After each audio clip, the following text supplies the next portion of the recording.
Olá pessoal, Eduardo Lobato aqui mais uma vez, o analista de sistemas e CEO da Citec. Nós vamos ver novos tipos de variável hoje, tá? Que é uma coisa muito importante. E vamos estar trabalhando aqui com um tipo de operação matemática simples. Vamos lá então, olha só, o algoritmo então desse daqui, eu vou colocar multiplicação de números inteiros. Disciplina aqui eu vou deixar como está, Antônio Carlos Nicolodi, um grande mestre, um grande professor que fez esse programa. A descrição aqui, eu vou colocar aqui então o que o programa faz, ou seja, vamos fazer o seguinte, aqui inserindo, tudo bem, gente? Inserindo dois números inteiros, o programa irá multiplicá-los. Vamos colocar o nome aqui, tá? Aqui no caso eu vou colocar meu nome, vocês podem colocar o nome de vocês, né? A atual data de hoje, 2 de maio de 2023. Aqui nas variáveis, então, número 1, tá? Número 2, resultado e contador como sendo variáveis do tipo inteiro. Eu coloquei então quatro variáveis do tipo contador. Nós vamos trabalhar com números inteiros e vamos estar trabalhando também para fazer a operação desses números. Então vamos colocar lá. Eu vou pedir então primeiro para que o usuário escreva, né? Digite o primeiro número. Aqui eu posso colocar, quando for um texto, eu posso colocar então a acentuação comum. Mas notem assim, quando eu coloquei as variáveis, eu não coloquei acento nenhum. Tudo bem, gente? É porque, conforme eu falei, já falo para vocês, das outras linguagens de programação, elas vão sempre trabalhar nessa sintaxe, ou seja, utilizando a grande maioria das vezes letras minúsculas, tá? E sem acento nenhum. Porque, assim, quando a gente trabalha com outras linguagens, conforme eu falei para vocês, a sintaxe dela normalmente é em inglês, dessas outras linguagens. Em inglês não existe acentuação, não existe cedilha, não existe nada disso.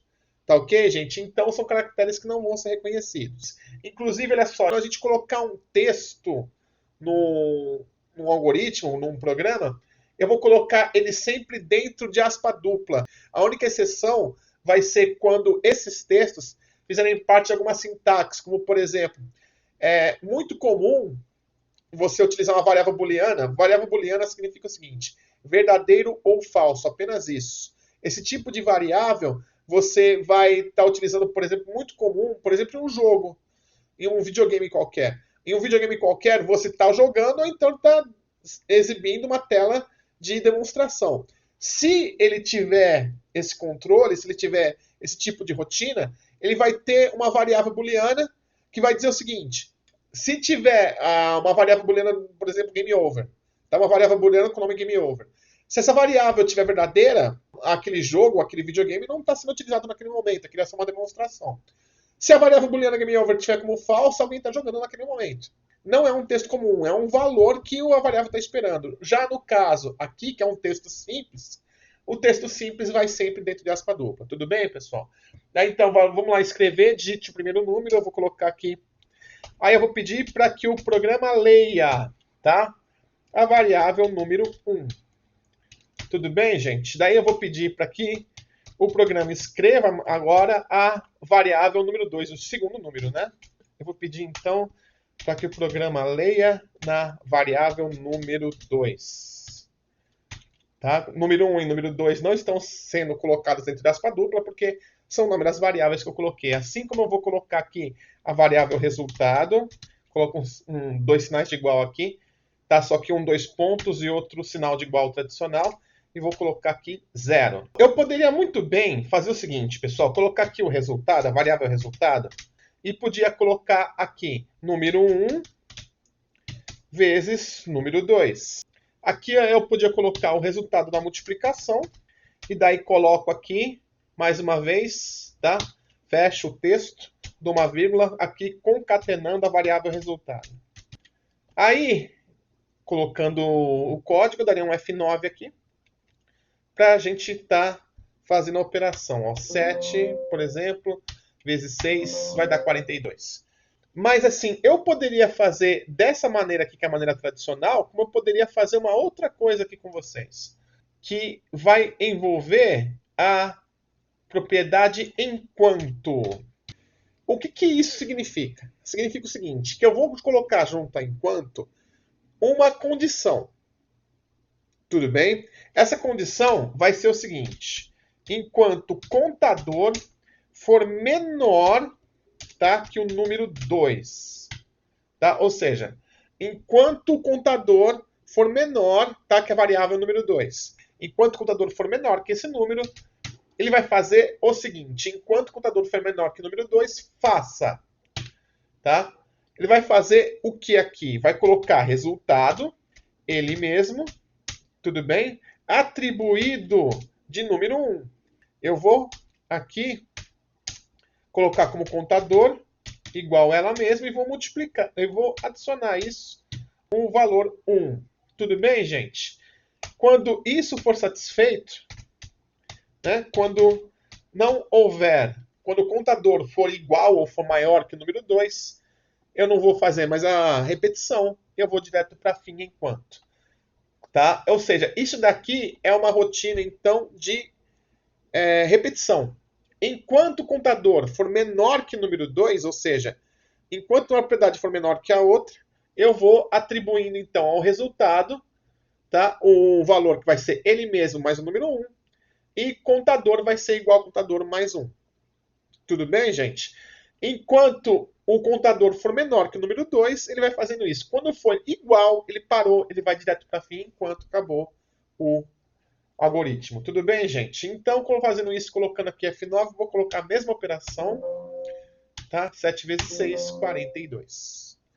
Vamos ver se vocês entenderam essa parte. Deem assim um pause no vídeo agora e procurem fazer o seguinte. Se eu colocar 4 números quaisquer, tá, inteiros, tenta fazer um programa que calcule a média de 4 números. Tudo bem? Dê pausa nesse vídeo agora. Tenta fazer o exercício. Daqui a pouco você volta, tá ok? Eu estou voltando já com a resposta para vocês. Dá pausa agora no vídeo.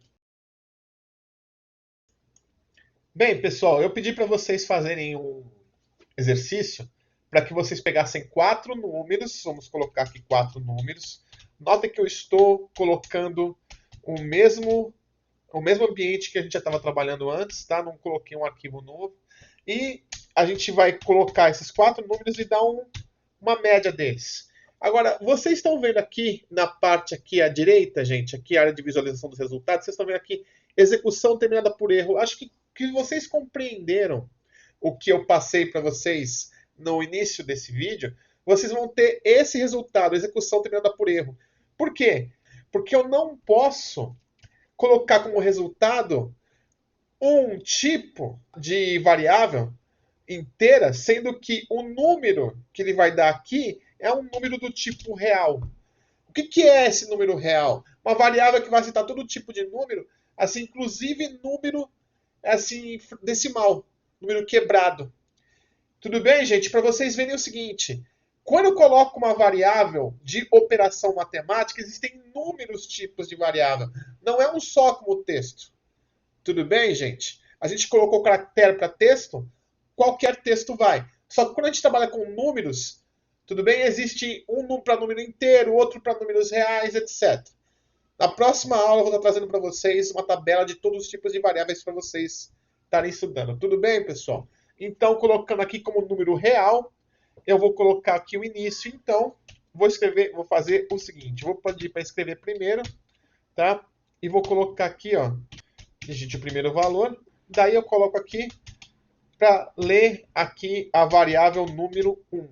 Daí eu faço isso mais 4 vezes. Aí, pessoal, depois que eu tiver os 4 números, eu vou calcular, então, a média com a variável resultado. Eu vou colocar a variável número 1 e vou somar com as outras variáveis, tudo dentro de parênteses. Mais um item que nós vamos abordar na próxima aula, que existe uma hierarquia entre os números. Ou seja, quando eu tiver uma operação matemática, primeiro vai ser feito, tá? Operações tipo multiplicação e divisão, para depois, por último, fazer soma e subtração. A maneira de eu inverter isso seria através dos sinais das equações de primeiro, segundo e terceiro grau. Ou seja, através de parênteses, colchetes e chaves. Tudo bem, pessoal? Colocando, então, as operações de soma dentro de parênteses, a soma vai ser executada antes de eu fazer a divisão. A média obtida com a variável resultado. Tudo bem, pessoal? Daí, colocando aqui um F9, eu coloco 7, 6, 7,5, pode ser, e 9. Aí o final, tá? 7,375. Tudo bem, gente? Na próxima aula eu vou estar falando para vocês sobre hierarquia de valores matemáticos e sobre os diferentes tipos de variável. Tudo bem, gente? Também vamos estar fazendo mais operações assim, mais algoritmos para que a gente possa estar estudando melhor a lógica de programação. Tudo bem, pessoal? Então vejo vocês próxima terça. Até lá. Citec.